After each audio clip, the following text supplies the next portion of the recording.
यो दृश्य नगर प्रहरी आधारभूत तालिम सम्पन्न भइसके पश्चात छत्रेश्वरी गाउँपालिकामा कार्यरत गाउँ प्रहरीहरूको दीक्षान्त समारोहको दृश्य हो।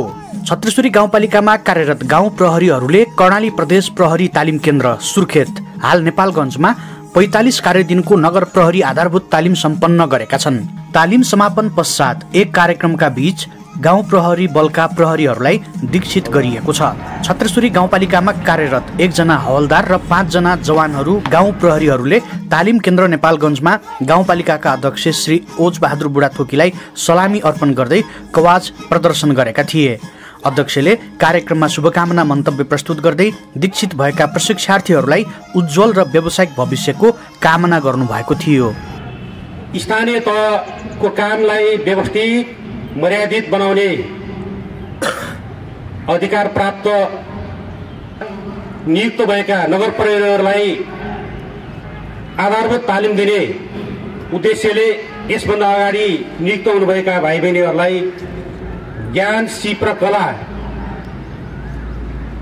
प्रदान गर्नको लागि हामीले कर्णाली प्रदेश प्रहरी तालिम केन्द्र सुर्खेत हाल नेपालगञ्जलाई अनुरोध गरे बमोजिम यो तालिममा सहभागी गराइदिनु हुने तालिम केन्द्रका प्रमुख लगायत सबैलाई धन्यवाद दिन चाहन्छु। यो तालिमले पक्कै पनि स्थानीय तहको कामलाई या 3 तहमा चाहिँ विभाजन गरेर जुन किसिमको प्रशिक्षण प्रदान गरिएको छ, भाइ बहिनीहरूले त्यसलाई व्यवस्थित तरिकाले आफूले सिकेको ज्ञान कौशललाई त्यहाँ लागू गर्नुहुनेछ।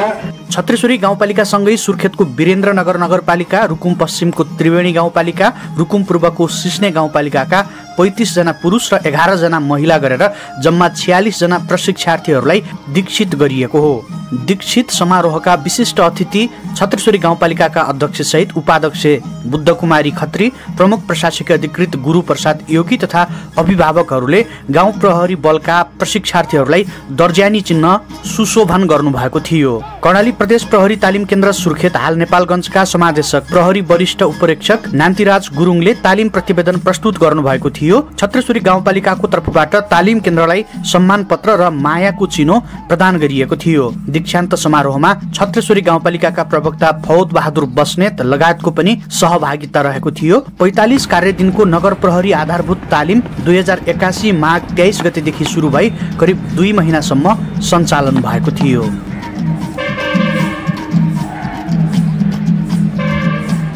अब केही क्षणमै आज दीक्षित भई जान लाग्नुभएका नगर प्रहरी प्रशिक्षार्थीहरूबाट दीक्षान्तको आवाज प्रदर्शन हुन गइरहेको छ।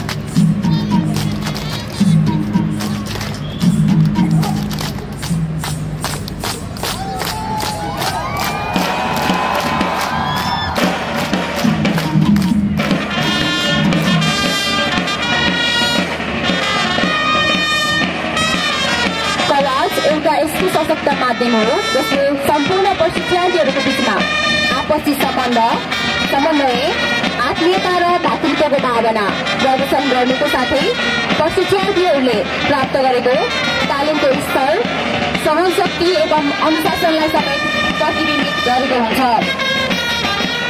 तालिममा जसले पसिना बगाउँछ उसले कार्यक्षेत्रमा रगत जोगाउँछ।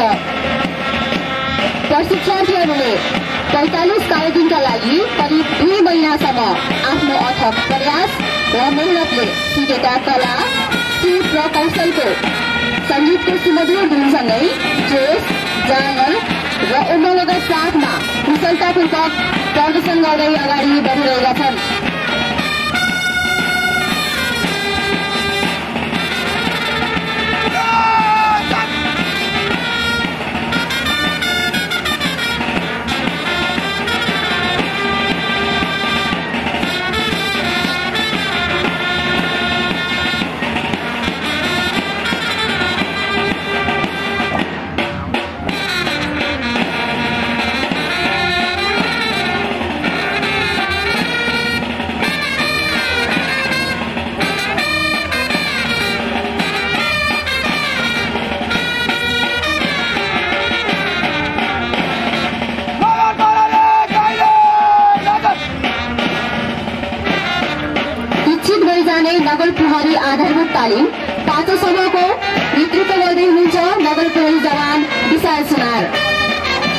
गरी सहायक कमान्डरमा हुनुहुन्छ नगर प्रहरी जवान भवेश थापा र नगर प्रहरी जवान विदिता ओली।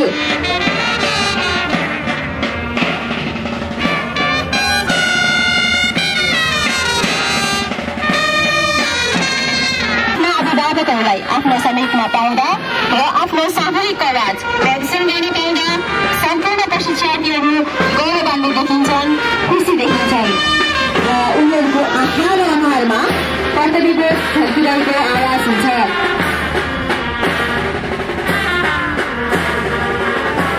सङ्गीतको सुमधुर धुनले प्रशिक्षार्थीहरूलाई थप उमङ्ग, जोश र हौसला प्रदान गरिरहेको छ। प्रशिक्षार्थीहरूको अन्तर्मनबाट दृढ अटोट निस्किरहेको छ कि मेरो शरीर, मेरो मुटु र मेरो आत्माले यो देश र नगरको जनताको सेवामा कति बढी कन्ट्रिब्युट गर्ने छैन। हातमा जिम्मेवारी, मस्तिष्कमा समझदारी र हृदयमा इमानदारीका साथ कर्तव्यकर्म सदा लम्बिरहनेछ।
प्रशिक्षार्थीहरूबाट कवाज पुनः प्रदर्शनको कार्यक्रम रहेको छ।